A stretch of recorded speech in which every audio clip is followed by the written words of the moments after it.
In this bag right here, I have the beginnings of my very own Nintendo museum. That's right, I want to start a Nintendo museum, and well, I didn't have to pay for a thing.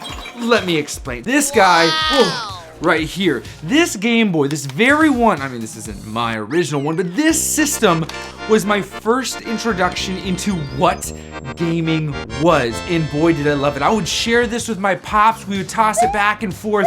He would play some games, I'd play some games, he'd play some games, I'd play some games, but most of all, we shared this experience. And to date, it was one of the greatest single-hand experiences I have ever had in my whole life when it comes to gaming. I miss these days. These were the best days of gaming. But now we are at an age where gaming is at our fingertips. We can do whatever we want, whenever we want, however we want. And if you want a game, boom, you have it on your system. I mean, you have to buy it unless you have Game Pass Ultimate, then you just download it. And because of that, gaming has changed a little bit. In a lot of cases, it's gotten better, but in some cases, in my life, I feel like I've lost the passion somehow. So today, this day exactly, I went on an adventure to go find myself my lovely Nintendo 64, and the first stop that I went to, they didn't have one. But what they did have were 2 broken GameCubes, a broken Game Boy, a bunch of different Sega stuff, and some other consoles there, but I was just waiting. But then it kind of hit me after the generosity of the clerk there, an incredible individual who I spent an hour and 10 minutes talking just about video games and reminiscing with. On my way out, they said, "Hold on, come back." And they gave me 3 things for free. The very Game Boy I started this video with, and I'm so excited because, well, it's broken, and I'm gonna fix it. And well, what is exciting about it is I knew I wanted to create a Nintendo museum. I don't know how I'm gonna display it. I don't have a place for it, but essentially what I want to do is take a Game Boy and then take one that is in really good restored condition to display, and then take one completely apart and display the inner workings of the very system itself. But one of them is going to be playable, and the games you can play on it are some of the greatest first-party games you ever could have played on this machine, and I want people to interact with it eventually. This is a chronicling of this crazy adventure I'm starting on. This was one of the gifts the individual gave to me. And at first I'm like, I need to go buy all these things, I'm creating a budget, but in reality, it shifted. They gave me this.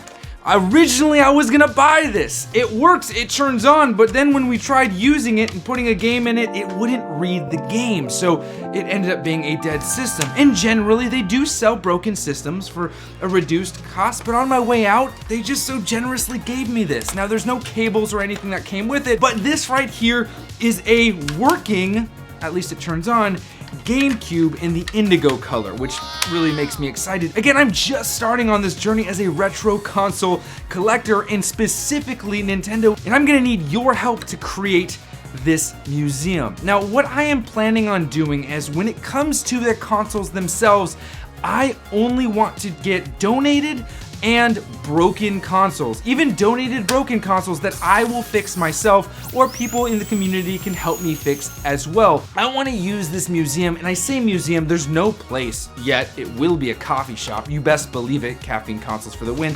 But I want to use this place to showcase these kinds of consoles for people to actually play. An actual place for people to enjoy and interact with the very consoles that we grew up with. So when it comes to collecting and creating this exciting place, I want to first start by getting all of the consoles, but I want them to be broken. And the reason why I want them to be broken is because those consoles would otherwise just be destroyed, or people would just get rid of them, donate them, and throw them away.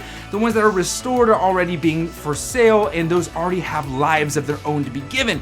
So I want to help revive the very consoles that people are throwing away, specifically Nintendo. So I have quite a few. I need 3 of every single one to take apart, 1 to display, and 1 to use. Now the last thing, the very last thing that was given to me, which this one really excited me because so many memories, just this.